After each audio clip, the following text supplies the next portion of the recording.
City vision ప్రేక్షకులకు జై శ్రీరామ్ నమస్కారం. భారతీయులందరూ గర్వించదగ్గ శుభదినం రానుంది. చిరకాలంగా ఎదురు చూస్తున్న శుభతరుణం ఇది. శ్రీరామ జన్మభూమి మందిరను జనవరి 22వ తారీఖున శ్రీరామునికి ప్రాణప్రతిష్ఠ కార్యక్రమం వేదోక్తంగా వైభవంగా జరగనుంది. శ్రీరామరాజ్యంగా భాసిల్లే మంగళకరమైన రోజు కోసం ప్రపంచమంతా హర్షం వ్యక్తం చేస్తున్నారు. సాక్షాత్తు నారాయణుడే శ్రీరాముడిగా మానవునిగా జన్మించిన పావన నగరి మన అయోధ్య. అంగరంగ వైభవంగా జరిగే ఈ కార్యక్రమానికి సకల దేవతాగణం తప్పకుండా విచ్చేస్తారు. సకల మానవాళికి నిత్య దర్శనం చేసుకునే భాగ్యం ప్రారంభం కానుంది. రాముడు మన మనోభీష్టాలు నెరవేర్చేందుకు ఇక్కడ కొలువుదీరి నిత్య దర్శన భాగ్యం కలిగించే మహత్తర సన్నివేశం సిద్ధమైంది. ఎందరో ప్రముఖులు ఇక్కడ జరిగే ఈ పవిత్ర కార్యానికి సభక్తికంగా విచ్చేస్తున్నారు. పవిత్ర పుణ్యస్థలి శ్రీరామ జన్మభూమి మందిరు అంతా దర్శనం చేసుకునేందుకు ఉవ్విళ్ళూరుతూ ఉన్నారు.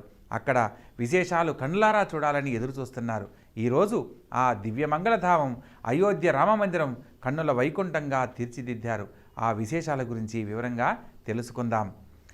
ఆలయ నిర్మాణ సాంప్రదాయం నాగర శైలిలో ఉంది.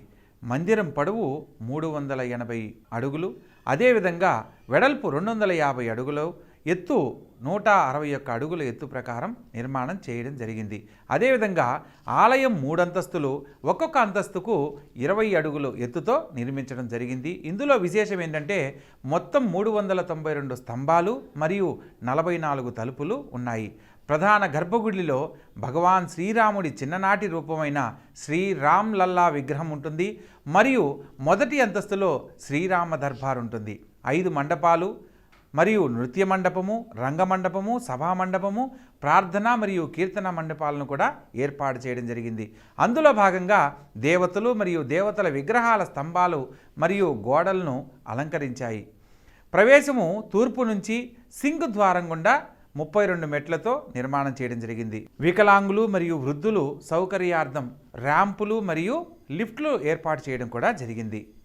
మందిర్ చుట్టూ 732 మీటర్ల పొడవు మరియు 14 అడుగుల వెడల్పుతో పార్కోట దీర్ఘ చతురస్రాకారపు సమ్మేళనమైన గోడను ఏర్పాటు చేయడం కూడా జరిగింది. సమ్మేళనం యొక్క 4 మూలల్లో 4 మందిరాలున్నాయి. ఇందులో విశేషం ఏంటంటే సూర్యదేవుని ఆలయము, దేవి భగవతి ఆలయము, గణేష్ భగవానుడు మరియు భగవాన్ శివులకు అంకితం చేయబడింది. ఉత్తర భుజంతో మాతా అన్నపూర్ణ ఆలయము మరియు దక్షిణం వైపు హనుమాన్జీ ఆలయములు ఉన్నాయి. మందిర సమీపంలో పురాతన కాలం నాటి చారిత్రక బావి సీతాకూప్ అనే పేరుతో పిలువబడే ఈ యొక్క బావిని కూడా ఏర్పాటు చేయడం జరిగింది. శ్రీరామ జన్మభూమి మందిర్లో మహర్షి వాల్మీకి, మహర్షి వశిష్ఠ, మహర్షి విశ్వామిత్ర, మహర్షి అగస్త్య మహాముని, నిషాద్ రాజు, మాతా శబరి మరియు దేవి అహల్య యొక్క గౌరవనీయులైన భార్యకు అంకితం చేయబడిన ప్రతిపాదిక మందిరాలు కూడా ఏర్పాటు చేయడం జరిగింది. మందిరం యొక్క నైరుతి భాగంలో కుబేర్ తిల్లా వద్ద భగవాన్ శివుని పురాతన మందిరం జటాయువుని స్థాపనతో పాటు పునరుద్ధరించబడింది. అదేవిధంగా గుడిలో ఎక్కడా ఇనుము వాడలేదు. ఇక్కడ విశేషంగా మనం చెప్పుకోవాలి. మందిర పునాది 14 మీటర్ల మందపాటి రోలరు కాంపాక్ట్ కాంక్రీట్తో నిర్మించబడింది. ఇది కృత్రిమ శిలారూపాన్ని ఇస్తుంది. నేల తేమ నుండి రక్షణ కోసం గ్రానైట్ ఉపయోగించి 21 అడుగుల ఎత్తైన పునాదిని కూడా నిర్మించబడింది. మందిర్ కాంప్లెక్స్లో మురుగునీటి శుద్ధి కర్మాగారం, నీటి శుద్ధి కర్మాగారం, అగ్ని భద్రత కోసం నీటి సరఫరా మరియు స్వతంత్ర విద్యుత్ కేంద్రాలు కూడా ఏర్పాటు చేయడం జరిగింది. 25,000 మంది వ్యక్తుల సామర్థ్యంతో ఒక యాత్రికుల సౌకర్య కేంద్రము పిఎఫ్సి అనే పేరుతో నిర్మించబడింది.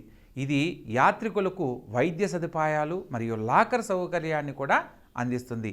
కాంప్లెక్స్లో స్నానపు ప్రాంతం, వాష్రూమ్లు, వాష్ బేసిన్లు, ఓపెన్ ట్యాప్లు మొదలైన వాటితో ప్రత్యేక బ్లాకును కూడా ఏర్పాటు చేయడం జరిగింది. ఆలయం పూర్తిగా భారతీయ సాంప్రదాయాన్ని మరియు స్వదేశీ సాంకేతికతను ఉపయోగించి నిర్మించడం జరిగింది.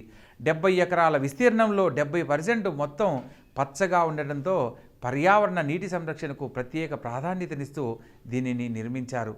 మనమంతా ఆ దివ్యాలయాన్ని దర్శిద్దాం, తరిద్దాం. జై శ్రీరామ్ అనే నినాదాలతో పునీతులమవుదాం. జై శ్రీరామ్, జై శ్రీరామ్, జై శ్రీరామ్.